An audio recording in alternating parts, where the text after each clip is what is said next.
God, I love watching these videos. I bought a vacation mobile home almost 2 months ago. And this guy's voice, too. Apparently he used a Blue Yeti for like 6 years. 2 small bedrooms, a little living room, kitchen, and 1 bathroom. It's simply meant as a nice, peaceful place to come to escape the city, either by myself or with my girlfriend. Welcome back, Dave. If I ever get one. The property has 2 acres, so it's nice and roomy too. And one of the main appeals is that it's only a 10-minute drive from a mountain that I like to go snowboarding at a few times a year. My first time there, I was decorating the place with my family. We all went to one of the local furniture outlets in the area and picked out a few couches. We actually banged this all out in one weekend, and thank God for my dad's pick. There's almost too much black on the screen when I wear these headphones. See, because you can't even see the silver text. I almost feel like just having the silver pads on adds a bit of a difference to what you're seeing, but whatever. For this stream, I wanted to just give this a shot. I'm also going to get some more of these slider upgrade pieces. These pieces right here.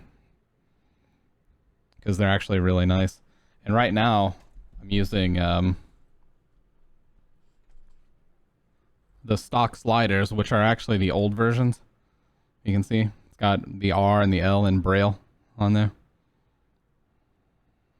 But yeah. Now that I fixed the sliders on these and they don't just fucking go all over the place, I wanted to give these a shot. Pickup truck, which made transporting all this stuff easy.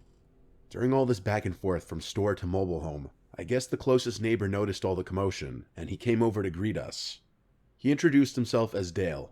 He was, I guess, what you'd expect. Oh, not Dale. Here. He had a thick Hudson Valley accent, and his dialect and mannerisms were obviously different than, I guess, us not city folk Dale, are used dude. to. Nevertheless, he seemed nice at first. We all introduced ourselves, though I knew I'd really be the one needing to get to know him since this was my property. After chatting with him for a while, we tried to resume unloading and bringing furniture into the home. He lingered for a while just watching us. My dad tried to converse more with him here and there. Yeah, this looks just like the town I grew up in. Dave, I don't know what it's like for you up there, but this is the scariest thing ever, because at night there's people that just go all around these woods just fucking hunting and shooting and stuff. And I always was freaked out by that. Because in the South, that's just what people do. And it's normal to just hear gunshots going off at like all hours of the night. But yeah, this porch area is just like one I had when I was a kid. And snakes. There's snakes all over the place too. Like fucking copperheads and shit. So you can't come out here in like the middle of summer and just walk around or something. Or you'll get bit by some random shit.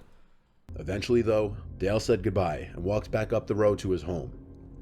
We left Sunday together. And the next time I went up there was 2 weeks later. I went alone this time just to bring more stuff up, like my snowboarding gear. Okay. You live in a more urban area or suburban? I guess Dale saw my car pass by, because soon after I got there, he knocked on the open door and stepped inside and said hello. I gave him a smile and told him to come in, which he already was. He told me the place was looking nice already. Then after some small talk, he invited me over for a beer. I said why not, and followed him up the road to his home, which is also a mobile home. Maybe a little bigger than mine. You know what, though? We then sat outside. I'm sorry to keep pausing this, but these videos are making me lose trust in people so quick. Because, like, you know, in my personal life, I haven't encountered a lot of people like this, but every time I hear one of these fucking stories about a guy that, like, tries to steal your shit or break into your house because they were being nice at first and they took advantage of you, I'm like, yeah, fuck people, you know? On his deck. He grabbed me a Heineken from inside and sat across from me at the table. Heineken? That's not bad. I tried to get to know him. I started by asking how long he's been there. He answered with 20 years too long. I asked a few more questions, and he had some similar pessimistic yet somewhat joking responses. This kind of set the tone for the rest of the conversation. So he started asking me questions, like what brought me here, where exactly I was from, etc. All the questions he didn't ask us 2 weeks earlier. I told him I'm from Queens, and that I wanted a place to escape and to snowboard. Hey, what's up, Scam Train? I guess he didn't like my answer. Hey, coffee? Coffee? Coffee? I got mine. I got some house blend community. Let's go. Soda? Oh, no. Okay, energy drink. You redeemed yourself? I don't think. He started ranting about how us city folk are coming in and ruining shit, polluting the place and littering everywhere. This turned into somewhat of a debate, where I was trying to defend myself and other so-called city folk. I considered it a little debate, until I saw how heated he was getting, and he started to actually raise his voice in his thick accent, with his half-drank beer in his hand. This spiraled so out of control that at one point he said word for word, "I don't know why y'all can't just stay where the fuck you belong." I stood up and with a smile on my face said, "Okay, I think I'm gonna head back now. Thank you for the beer." He didn't say anything. He just looked down at his beer as I walked away. As I was like 100 feet away from his home, he yelled out, "I'm sorry." I looked back at him and gave him a thumbs up. At the same time, I was horrified that that's going to be my neighbor here.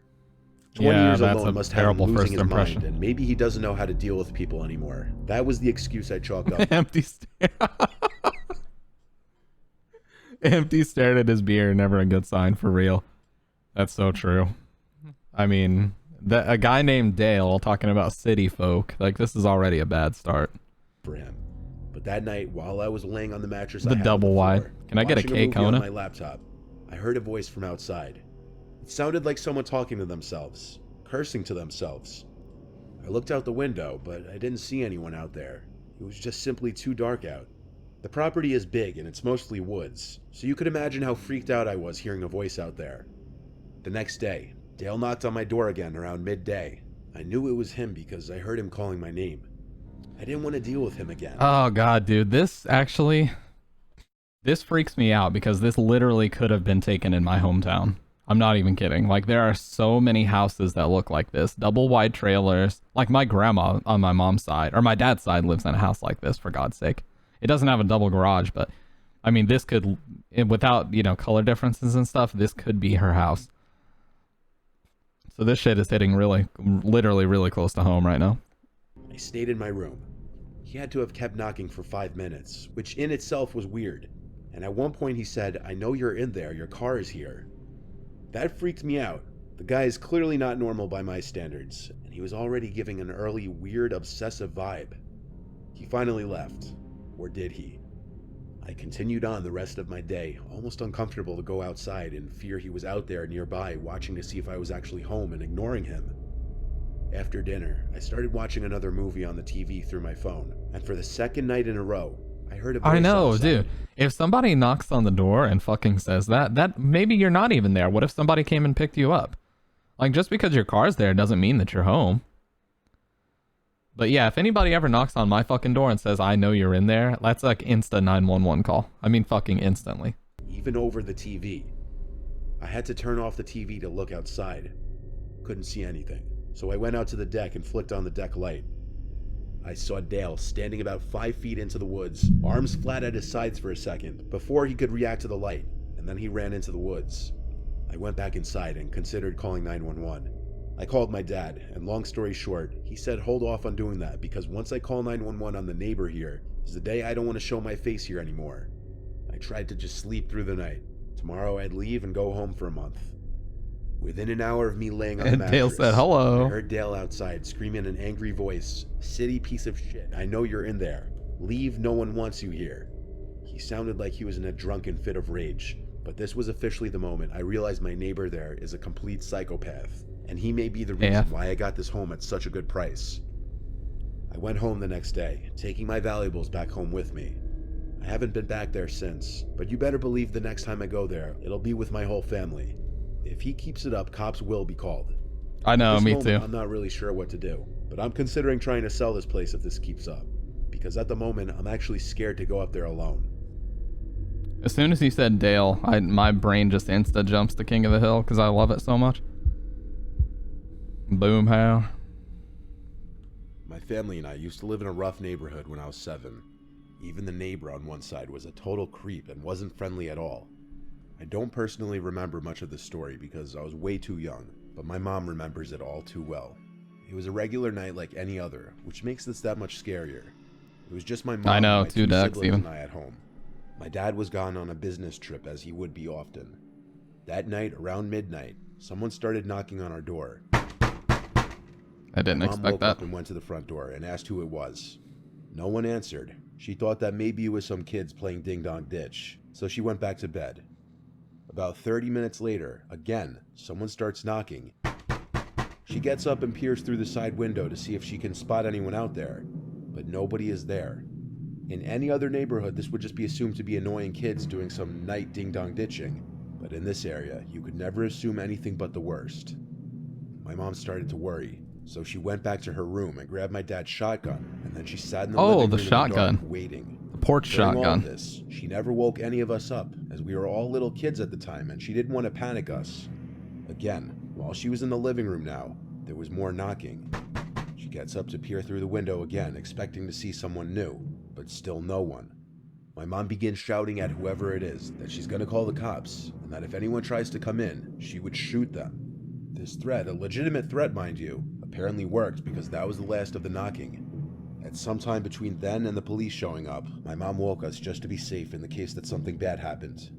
At about 2 in the morning, the police finally show up and do a quick search outside of our house while we waited inside.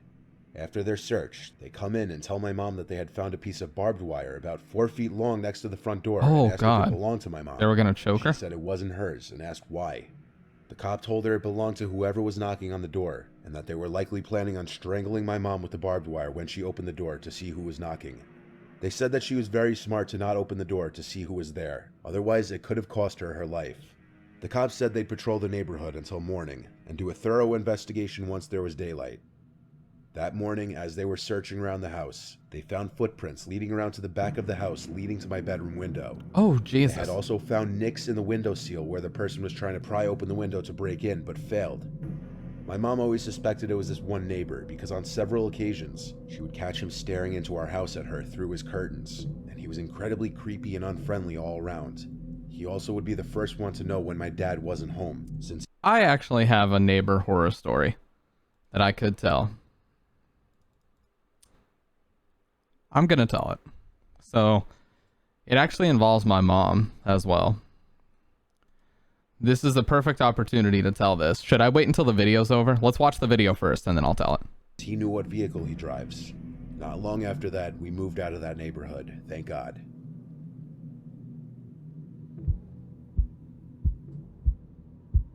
Just remind me. We had a new neighbor move in recently, which at first I was completely okay with because we never really got along with our old neighbors. But boy do I miss them now. So it was a few months back that we saw a new van in the driveway next door. No moving trucks or nothing though. We didn't see anyone moving in furniture or anything at all. It was kind of weird.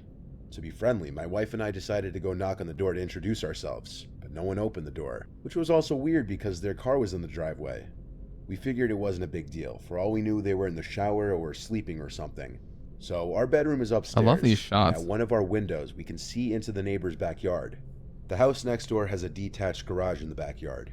The new neighbor's van wasn't in the driveway all day. Then, all of a sudden, when my wife and I were reading in bed, we heard the garage next door open up. Naturally, we were curious to look out the window and see if we could catch a peek at what the man looks like. We creased the blinds a bit to look out there, and there he was, this middle-aged looking guy in a white t-shirt and jeans. The motion light over his garage was on, so that's how we saw him. He was bringing boxes from his van into his garage. We stopped spying before it got weird. A few days passed, and his car wasn't in the driveway at all, until one night, we heard his garage door open again. Every so often on this one night, we would hear some weird scraping sounds coming from out in his garage, and then occasional bangs and such, probably from him dropping boxes in the garage. But what really did make sense was that metallic scraping sound that wouldn't stop. I went over to the window to look out again. This time he caught me staring. He looked up at my window, and I felt incredibly awkward. I walked away from the window, and seconds later, I heard him close the garage door.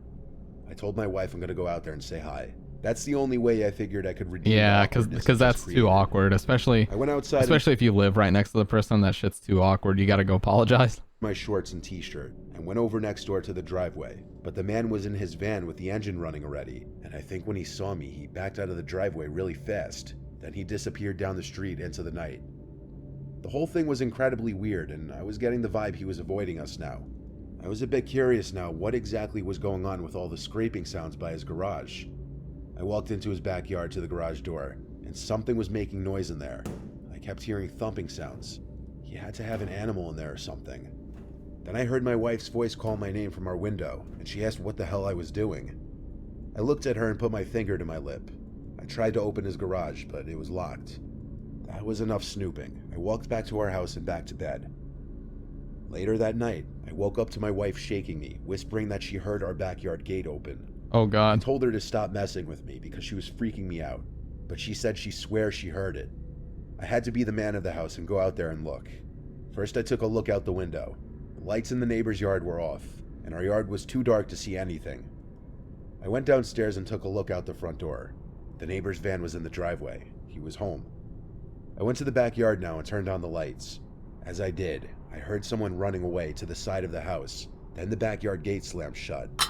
I was horrified, but I made myself angry and chased after them. I ran to the gate and then to the front of the house, then to the street. I was the only one out there, yet I felt as though I was being watched from any possible direction. I went back inside the house, told my wife that someone was indeed in the yard, but I didn't see them, and she asked me if I thought it was the neighbor.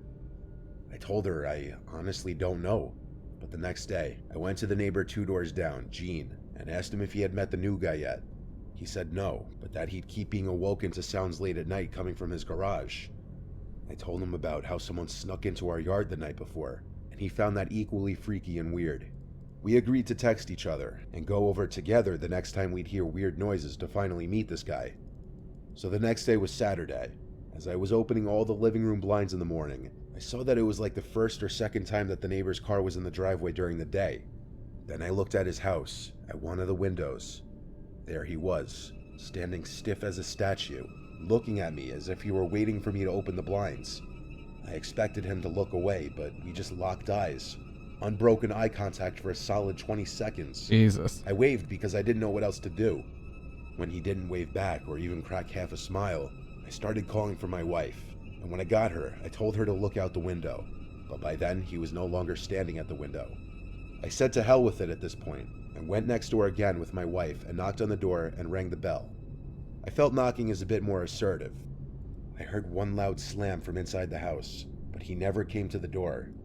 This was the last straw. I went over to Gene's house again, and when he opened the door, he asked me if I saw his texts yet. I said no, and I also didn't have my phone on me. So he told me that last night he heard a muffled crying sound from outside, oh, Jesus, in the new guy's direction, and he texted me about it. Gene came out with me to knock on the neighbor's door one more time, and once again, no answer. We all by this point, including Gene's wife and my wife, knew something is seriously off here. The next day, the van was gone again, and it's been almost 2 weeks, and the van hasn't returned. We don't know where he went. We don't know if or when he's coming back. These past few nights, either my wife or I wake up in the middle of the night thinking we hear noises outside, and when we go to the window to see if the van's in the driveway next door, it's not. It's crazy none of us even know the guy's name, and we're still trying to put the pieces together, because one night I heard something definitely alive in that garage making noises, and then another night, Gene heard what he thought to be a muffled crying. Obviously he'll most likely be back, but I don't think any of us are looking forward to it, and maybe for peace of mind. Why didn't they call the police? Honestly report him. You can, not that I advocate for doing this, especially not frequently, but you can call police for a wellness check if you think something is wrong. If you have enough evidence to believe that some crime may be occurring, you can call the police and just have them basically knock on the door, make sure everything's all right. If there's nothing wrong, then hey, there's nothing wrong. The only thing that happens is, they'll just come over and tell you, yeah, everything's fine. I don't advocate for doing this. I'm not saying you should call the cops on your neighbors. I'm just saying if there's a situation like that and it's very suspicious, you can do that if you absolutely have to and you have no other options. You don't have to have conclusive evidence that a crime is occurring. You can just be suspicious. So, I want to tell my story now. So, this was an apartment complex that we lived at in my hometown. And there was this old man. So basically, we lived in one of them that had 2 floors, and there were a bunch of buildings with a breezeway and a staircase. We lived behind the staircase in ours. And when we walked out, there was a building directly to the left, and this guy lived at the upper floor on the left. So he could basically look down and see, people leaving and stuff. So he seemed like a really nice guy. I ran into him a few times. He was an older guy. He apparently worked for a nearby university. He wore a newsboy hat all the time, and he just seemed to be a generally really nice guy. I ran into him a couple times. He'd just say hi. When I was taking my dog out and stuff, he would say hi. He would pet her. And he just seemed like a cool dude. So One day, my mom was coming home, and she got out of her car, and he was just like waiting there for her, and he was like, hey, I just wanted to say I think you're really beautiful and this, that, and the other. And she was like, okay, thanks.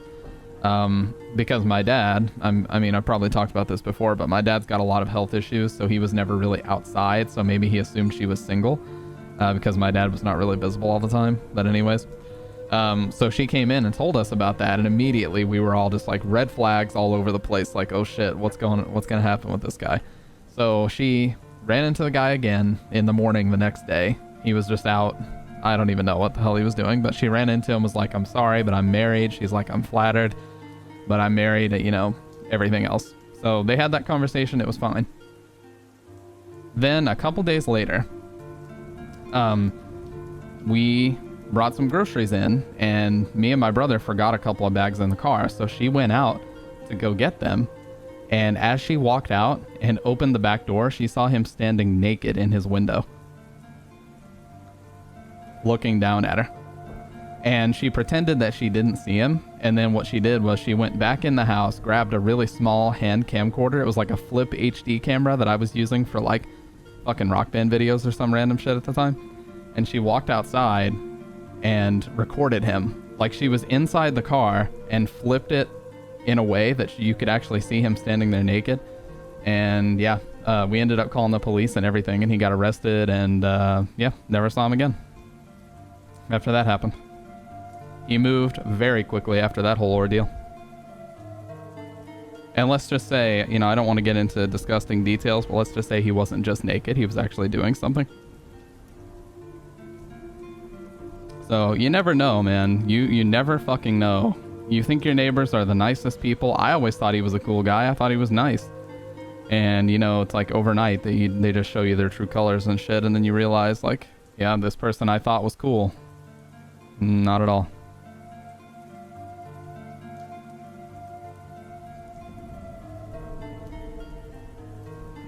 But yeah, I remember the cop coming to our house and watching the video and everything.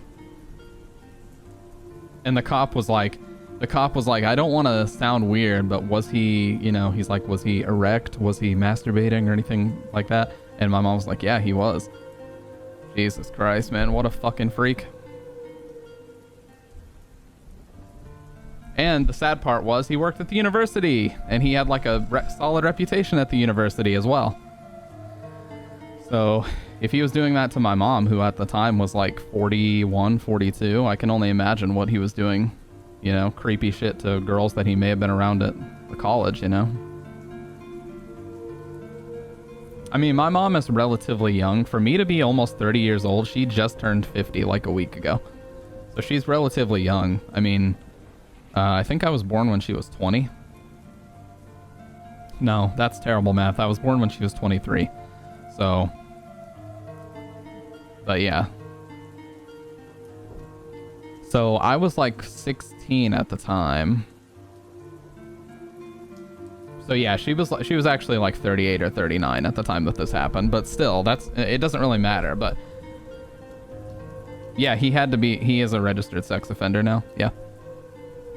And a lot of people don't know that there's actually, you know, those people have to be publicly listed. Like, registered sex offender, being on that list does not just bar you from getting a lot of jobs. It's so easy to just Google who is on that list. And I remember being freaked out because when we ended up Googling that shit, there was like 4 people in the direct, I mean, like within 2 blocks of us, there were like 4 people that were on that list that still lived at those addresses. Hey, what's up, Meg? I just got done telling a neighbor horror story after we watched the Mr. Nightmare video about it, and you missed the whole thing. It's okay, you'll see it in the vlog, or the VOD. Hello, the vlog. Yeah, every year it gets updated, and there's a public database. My voice just decided I'm out, but there's a public database that you can look at, and it'll tell you, yeah, anybody in your area, and it also tells you if they still live at the address that they had to register at. So yeah, it sucked that we had 4 people in like our immediate area, but you know, it's important that shit's public knowledge. Good old Mr. Nightmare never does me wrong. Let's go.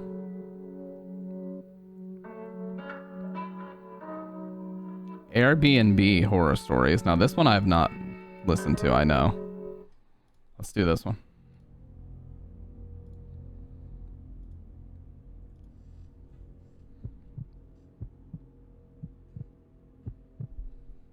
In November of 2021, I was traveling from Philly to Las Vegas to compete in a jiu-jitsu tournament.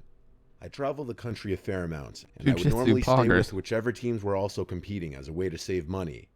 This time though, for various reasons, I had to stay alone. I booked an Airbnb not far from the Vegas Strip. I did so kind of hastily, and didn't realize that the neighborhood wasn't the greatest.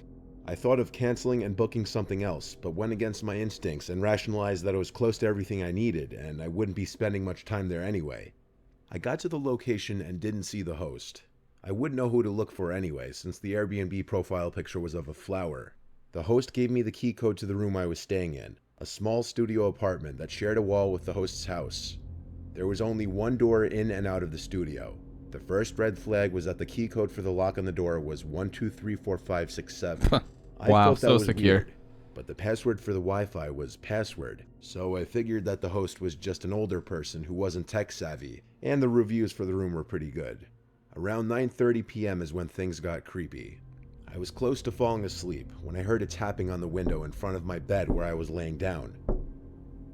There were drapes covering the window, so I couldn't see who was making the noise.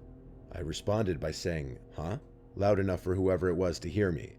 A minute or two went by in silence before I heard the tapping on the window once again. I said, "Hello?" pretty loud, and it went away. I was pretty on edge at this point, and immediately wrote a message to the host asking if it was them tapping on the window. About an hour went by before they finally responded saying, "I was going to bring you some water, but it seems like you were asleep, so I left." I was still very much on edge, and I knew I wasn't going to be able to sleep. I contemplated going for a walk to the store or taking a shower just to clear my mind, but something told me to just sit tight and wait to see what happens. About 45 minutes went by. It's about midnight at this point, and I heard some noise outside. I then heard the distinct sound of someone trying the key code on my door. The attempt failed, but I could hear them trying again. This time I heard the sound of the lock disengaging. The door was unlocked. I threw the blankets off of me and ran to the door as it was opening up towards me and slammed it shut in this person's face. I was yelling, "This is my room, get out of here, leave." They responded in a deep voice from the other side of the door, "Madel said this is my room." Madel was the name of the host. I kept responding with what I said before and called the cops. I spoke loud enough so they knew I was on the phone with the police. Police eventually came and were not surprised at all by the story I told them. They said they would hang around until I called an Uber to leave. The host was very combative and unapologetic. Their alibi for who that person was changed multiple times. When the Uber arrived, I jumped in and felt relieved to be getting out of there. It still creeps me out that I never saw the person who was opening my door. I have a feeling that it was some kind of setup.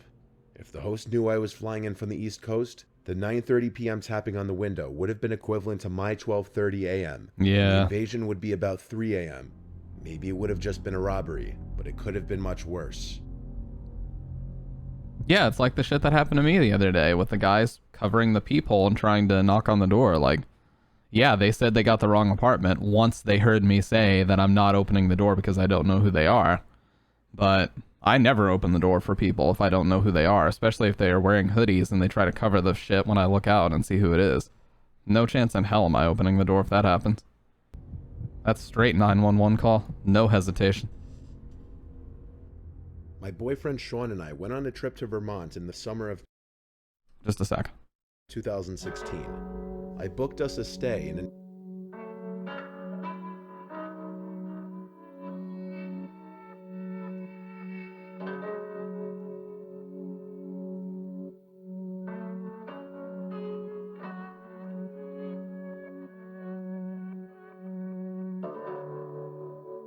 Yeah, but on that algorithm, Jordan, the way that it works is like if you have so many gift subs that they can't even give them out to your followers anymore, it just starts to randomly give them out in all of Twitch. I think it does start to give them out of people who've at least visited your channel once first, though. Because if you haven't at least visited somebody's channel, there's a very low likelihood of you getting it, but you still can. Like, I've definitely gotten gift subs to channels I've never heard of before. Several times.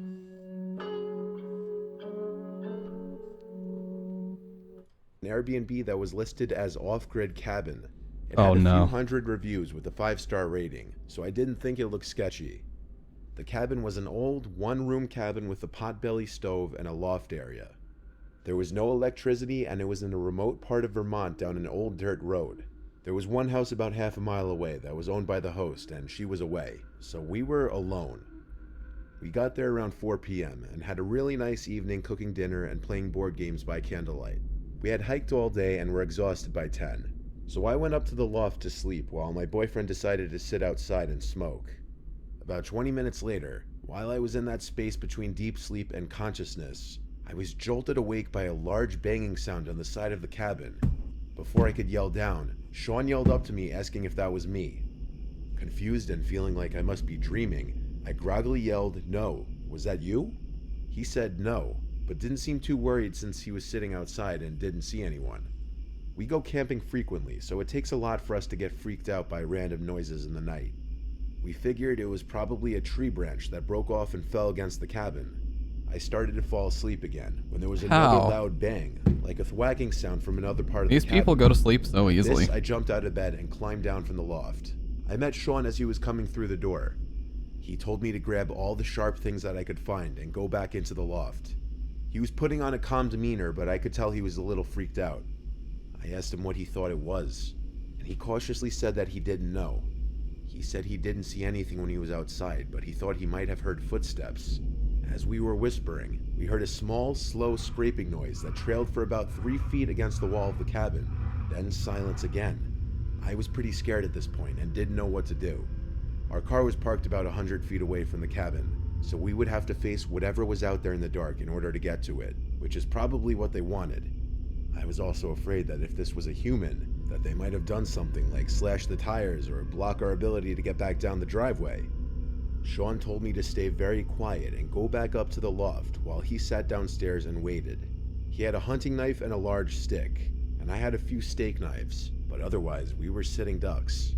The downstairs of the cabin had huge windows on 3 walls, half of which were just screens. So if someone was outside, they could easily be watching. No problem, us, Dr. Red. Or could slash through the screen to get inside. Dr. Red, how do people go to sleep in places that are not their own home? That's my question, dude. Like if I'm out, if I'm like in a hotel room or something, or at an Airbnb like these, dude, I cannot go to sleep. I usually just maybe could get 2 hours of sleep once it starts to get bright outside, but I can't just go to sleep normally. I wanted to stay downstairs, but Sean ordered me to go upstairs. This lady, or this girl in this story, she heard a loud bang on the side of this thing, which is basically like an outdoor cabin that they're using as an Airbnb when they're out traveling, and heard a loud bang, asked her boyfriend if it was him. He said no, and then just drifted back asleep. Like, how do you do that, dude? I'd be so fucking on edge. Saying that it would be easier to fight this guy without me there if it came to that. I went up and sat in the middle of the bed, clutching an array of knives in my fists. I don't think I ever listened so intently before. Sean yelled out hello to see if he could get any response, or perhaps scare it away if it was an animal. We heard nothing for what felt like 20 minutes. Then the scraping sound came back, much louder, like someone was dragging a rake or a hoe across the side of the cabin. I heard clear, methodical footsteps trailing off around the side of the cabin. Sean then came up to the loft and pulled the ladder up. He said he didn't like how they could see him, but he couldn't see them, and if they came in the cabin, he could at least get the jump on them from up here. We sat on the bed in silence. I was looking at him in terror. It was probably around midnight at this point, and I realized that we were going to be stuck in that cabin until morning. The noises continued and intensified. There was more banging that seemed to be coming from all different sides of the cabin. Intermittently, the scraping returned. This could not have been an animal. The sounds were too methodical, and we didn't hear any grunting like there was a bear or bobcat. And there were constant footsteps, pacing footsteps. There was a clear crunch of one foot going in front of the other all around the sides of the cabin. There would be pauses of 10 to 20 minute intervals. Then it would all start up again. I was at an Airbnb in LA and there was an earthquake. I thought someone kicked the door in. Dude, it's actually crazy, you know. I didn't realize how often they actually have earthquakes over there. It makes sense with the San Andreas Fault. Hey, what's up, Dr. Grimm? How you doing, man? Welcome on in. We're just watching some standard nightmare fuel. You know how we do. One time we stayed at the night at my aunt's place. For one, I'm allergic to animals. They had a lot of them, and I was sleeping on this tiny bed-like thing about maybe 2 inches off the floor, and there was animal hair all over it. I watched TV for hours before finally deciding to sleep a bit. It was a nightmare. Dude, allergies are so fucked, especially when you can't even breathe through your nose and you're trying to go to sleep. It's impossible. At one point, there was a strange rattling sound on the outside, like someone was trying to shake or climb the pipe on the outside of the cabin that fed into the potbelly stove. This carried on for hours. Sean and I just laid in that bed, paralyzed in silent fear, staring into each other's terrified faces. I kept waiting to hear the front door burst open or the screen window rip. I was convinced that we were both about to be murdered, and every gruesome possibility kept playing in my head. I have never been that terrified, but no one ever came into the cabin. We never heard any voices, whispers, deranged giggling, or anything. Deranged giggling? Banging, rattling, and footsteps. Finally, around 5 in the morning, we started to hear roosters in the distance, and the loft was slowly lit by early dawn light. The sounds finally stopped. I got about 2 hours of sleep, because we had to drive into Pennsylvania later that day. My car was thankfully fine, and we packed everything up as quickly as possible to get the heck out of there.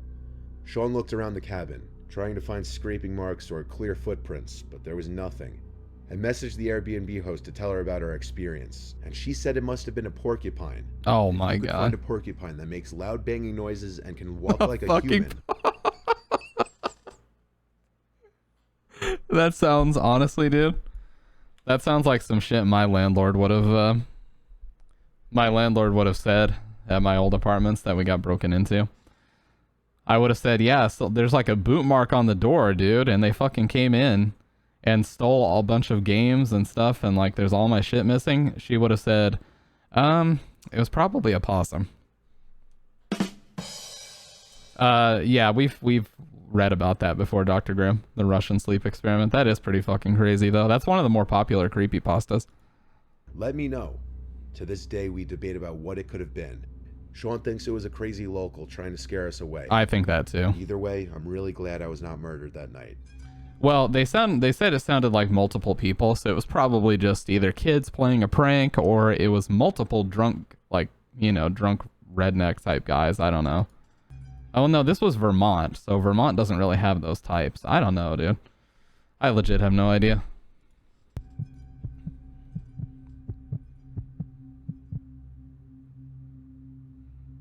I once booked an Airbnb by myself in an area in Arizona that I had a job interview. Arizona. Since it was so far from home, I made a short trip out of it. I went with this one specific Airbnb because it was much cheaper than any hotels I could find. It was about half an hour away from where I'd be interviewing for, which was fine with me. It was off some dead-end, secluded road, and it had a nice view of the desert in the backyard. I brought my laptop with me to get work done at my at-the-time current job during the day. My camera is like extra far away today. I stayed for 3 days. My interview was on the second day that I was there, which was Someone called me a redneck. Like, I don't even have red on my neck. It's the same as the rest of my skin, man. Yeah, but that's the curse of us people that live in the South, If you live in the South and you're a male, right, you will get called a redneck. That's just how the shit works. I would be leaving Friday, so on Monday, the night before my interview, I was practicing interview questions for this specific company, and just generally getting some last-minute knowledge on their firm. I was doing this on my laptop in the living room of the little house. Yep, they are, Dr. Grimm. 9 p.m. when there was a tap at the window.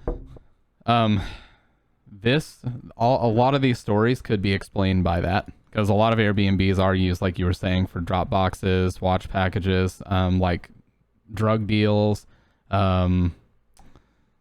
Drug deals are very common for Airbnbs as well, and money laundering and stuff. So that could be what's going on, is maybe these people thought that they were meeting for like something business related, black market business related, or maybe even organized crime related. But it turns out that there's just somebody actually using it for what it's supposed to be used for, and they get really freaked out. I say tap because it wasn't exactly a knock. Yep, exactly, Dr. More like it could have been someone's finger. My head, of course, swung to the left to look at the window in reaction. I didn't see anyone, but it was also pitch black outside. I was kind of scared to look out the window, but I had to be a man and just do it. And there was no one as far as the eye could see. Just darkness. Airbnb is a bed and breakfast that you basically travel to and use as a vacation hotel in a way. So you travel out somewhere and you stay at this place for maybe couple days while you're vacationing in that area. That's what it's for. So you fly somewhere and then you use this as kind of like a nicer hotel. That's what an Airbnb is. And people rent out the properties and they're a little bit more expensive than hotel rooms, that kind of stuff. Of course, maybe it could have been a bug hitting the window. We've got some pretty nasty bugs here after all. The next day, I got through my interview. Bread and butter I did combos. pretty well. So for the rest of my little trip there, I explored different parts of the town in my car, ate at different restaurants, and sat in the backyard and relaxed in the sun. Little did I know, I was likely being watched while I was in the backyard. That night, I was inside watching Breaking Bad on Netflix when it happened again. Breaking Bad. Tap at the window. Good show. Now it was obvious it wasn't a bug. I was even more disturbed now, but once again rushed to the window. Even though I saw no one, that didn't mean someone wasn't out there. I checked the windows by the front door, then opened the door and looked outside for a second. Since there was no one there, I went back inside and then went to the back door. I stepped outside onto the back porch and looked out to the desert behind the house. Silence and darkness. And then I heard a click. A sound someone made. Did somebody... Oh, I was gonna say, I thought he meant like a gun click or some shit, but then I just heard somebody go... But that's what he was talking about. I heard a click. A sound someone made, like clicking their tongue at the roof of their mouth. It was off in the distance, beyond the light from the house. It was out somewhere in that cold desert. I felt as though someone could be hiding behind any number of those bushes, watching me and toying with me. I yelled out, and almost as if they did it in response, there was another click. I pinpointed the direction it came from, and looked that way. I could see someone now, standing not too far away, dressed in dark clothes, blending into the darkness of the desert. I started walking a little closer, then stopped. Why? Realizing I didn't want to get any closer to that person. I called out, "You're on private property. I'm gonna call the cops if you don't leave." And I saw the person eerily quickly walk away. I theorized it was the Airbnb owner, but obviously that was a stretch and I didn't really know what to actually think. The night following, I was in my bed on my laptop watching Breaking Bad again before going to bed. I think I watched 2 episodes, so I was doing this for about an hour and a half. I didn't hear any noises in the house, though I was definitely giving thought to that encounter from earlier while watching the show. When I finally turned off the light in the room and tried to fall asleep, within 10 seconds, there was a click sound again, muffled from the inside of the closet. I looked at the closet door, which was open just a crack. Then, a pretty natural response, I sprang off the bed, still in my PJs, and ran to the car. I sat in the driveway with the car running, and I called 911. I stared at the house as I spoke to the dispatcher, waiting to see if someone would come out, because all of my stuff was still in there. A police car arrived, and upon entering the house, we did a quick investigation of the house together. It was very small with not many places to hide. Conclusively, I still packed my stuff and left that place that night for a nearby hotel. I contacted both Airbnb and the host, and I was only able to get a partial refund for my stay. I still think it may have been the host of the Airbnb. I mean, who else would have access to the house? Why would he be in the closet? No signs of forced entry, which leads me to believe whoever it was may have had a key. But maybe I'm wrong. Maybe it was a stranger who snuck in at an opportune time. That is actually really scary, dude. Dude, these videos are just gonna degrade all of my trust in people that I may have ever had before. You know what I'm saying? You want to do 8 creepy, unexplainable phone calls, you guys? So we have enough content for the next Creeps and Chill video?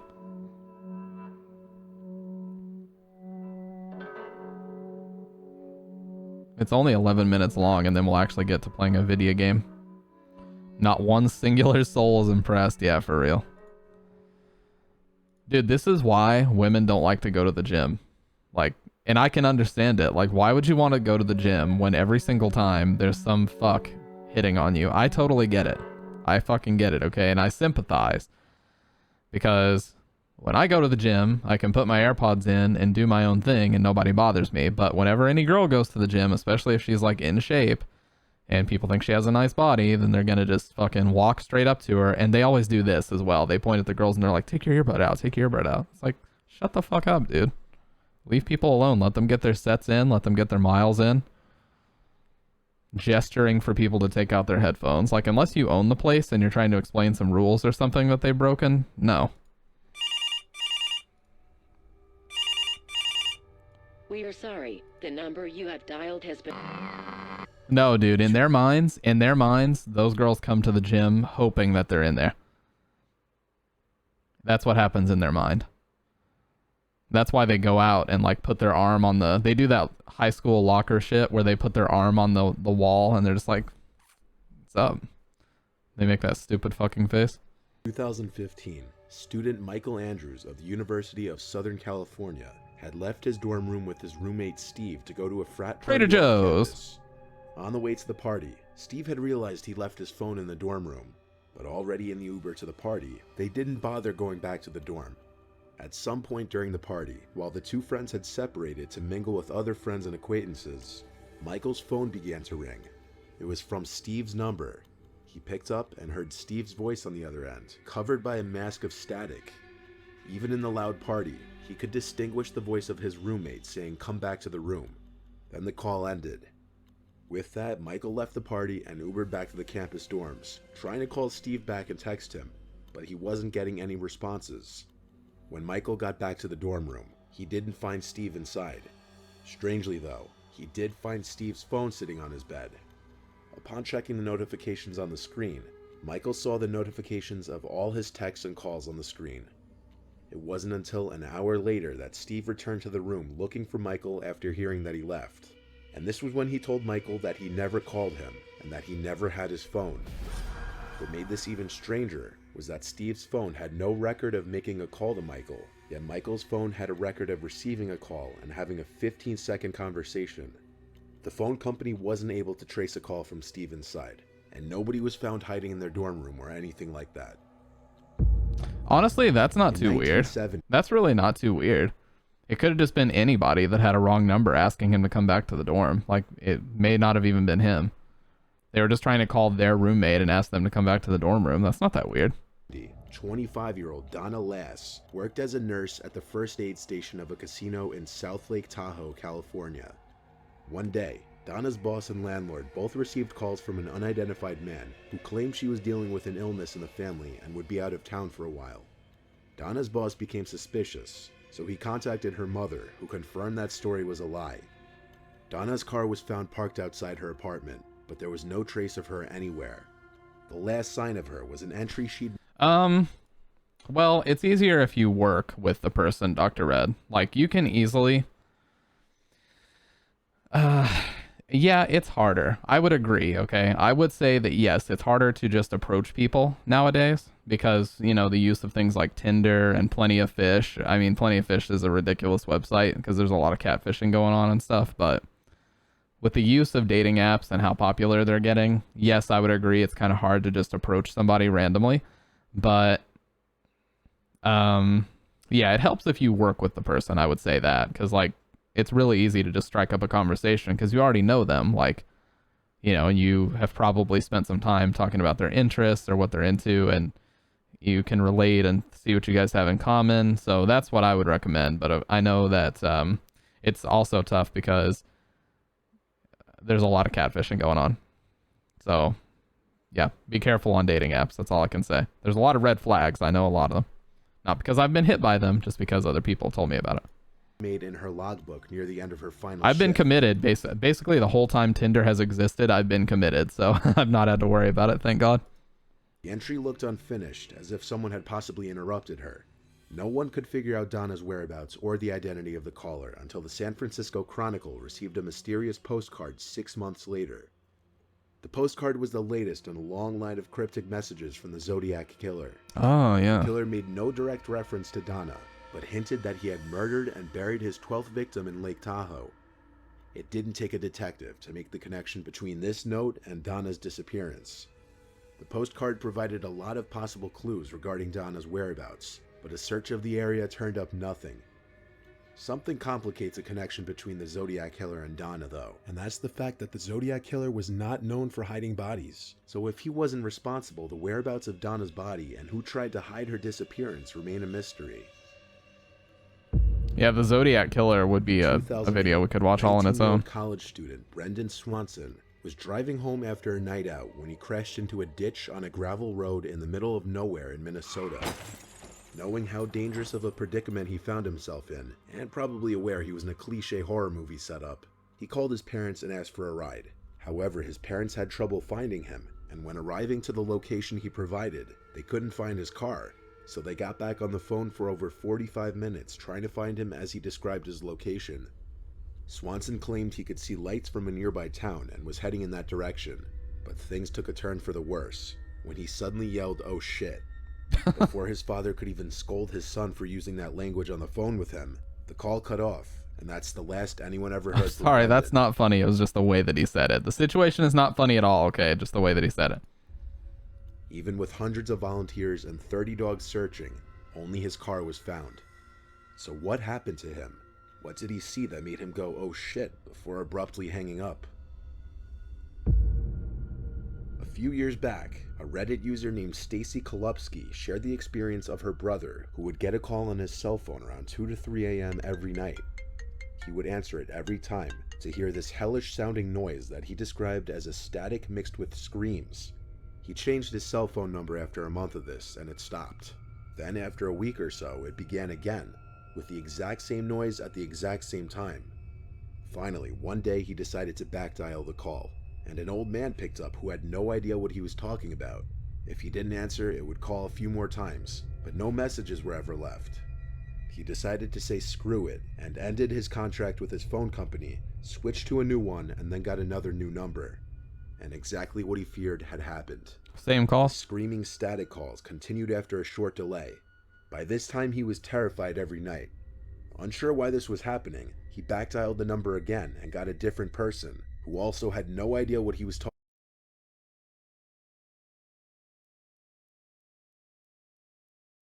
talking about. Around this time, Stacy's brother lost his job and his phone, which was now disconnected, meaning the calls of course stopped. One day, Stacy's mom asked her to listen to a weird message she got on her home phone. It was the static screaming. They showed her brother, and he of course freaked out. He back-dialed the number again, and it said the number was disconnected this time. They never heard from it again after that. Could be a spoofer. In the 1970s, Bashir Kaushaki opened a successful restaurant in Washington, D.C., and for over a decade enjoyed nothing but success. But in 1983, he became the target of a non-stop stream of threatening phone calls that came several times a day, every day. Usually harassment similar to this will eventually stop on its own as the harassers get bored and move on to something else. But Kaushaki was harassed by these phone calls for nearly a decade. The caller would eventually be nicknamed L'Enfant, which is French for the child. The nickname was presumed to reference the caller's eventual imitation of a little girl. Anyone associated with Kaushaki in any way was a target, from his pregnant spouse to his restaurant employees. The harassment was one day elevated from simply phone calls to physical harassment when the Star of David was scratched all over Kaushaki's Mercedes. When he traveled to Philadelphia to visit his sister, things got so bad that he suffered a mental breakdown and committed himself to a psychiatric Was that the movie ward. Hide and Seek, that picture there of Dakota Fanning? Was that Hide and Seek? Because that's actually a pretty good movie. But even still, the calls continued to his restaurant. The FBI eventually placed a trace on the phone to confirm whether L'Enfant was a delusion or not, and what they found out put how bad this was into perspective. The calls were coming from different payphones at such a high frequency that it would have been impossible for only one person to have been making these calls. The L'Enfant callers was a plot orchestrated by multiple people for the express purpose of harassing Kaushaki For to 10 insanity, years? but it was never figured out what the motive was. Yeah, for 10 years All they the way did that? back in 1931, there was a man named William Wallace who worked as a London insurance agent and had an obsession for playing chess in his free time. One night, Wallace showed up for a chess club meeting and found a telephone message waiting for him. The sender wanted to meet at 7:30 the following night so he could purchase an insurance policy. The next night, Wallace traveled across town and discovered that the address provided didn't exist. So he headed back home, most likely convinced that he was the victim of some dumb prank. But when he got home, he found his wife Julia's body had been beaten to death in the living room. Oh my god. The mysterious caller was the obvious suspect, but after an investigation, police determined that the caller was actually William Wallace himself. Authorities argued that Wallace had left the message to fabricate an alibi. He killed his wife, hopped in a streetcar, drove around for an hour, then went home to supposedly discover his wife's body.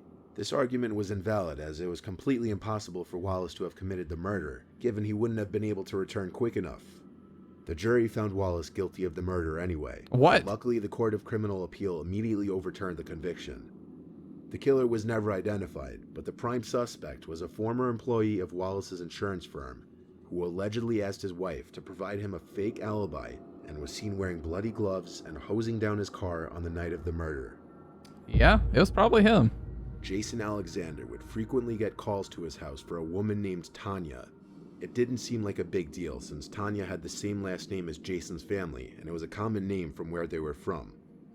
When Jason and his family moved across the city, and phone books gradually stopped being the go-to way of finding somebody's number, the calls for Tanya gradually stopped, and after a while, the Alexander family forgot about the Tanya woman.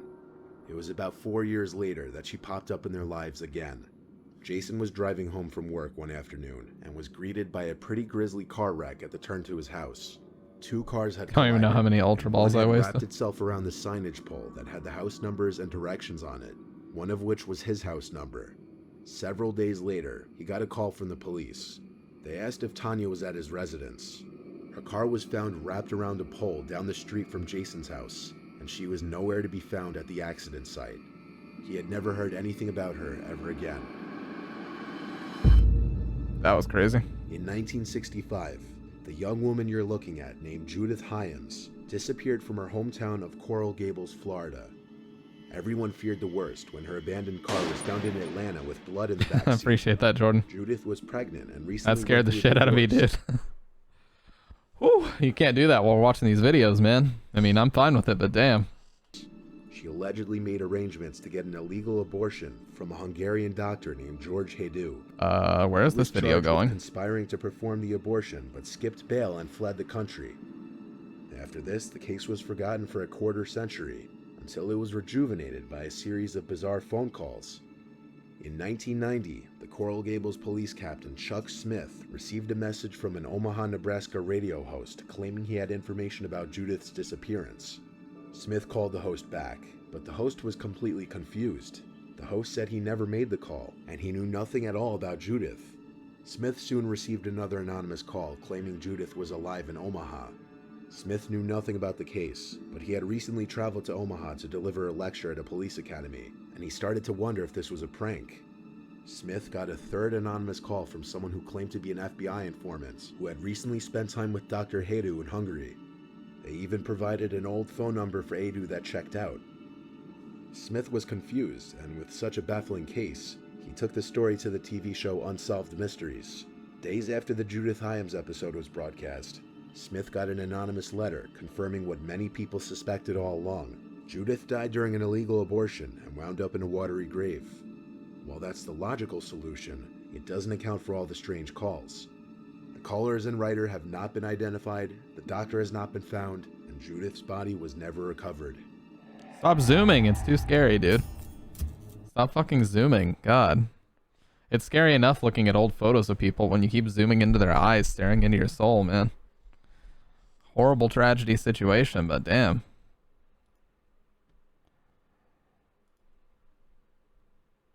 Can't take that, man. Bye. And I will talk to you guys later. Goodbye. Thanks for watching. Make sure to follow StampedeG on Twitch. Links are down below.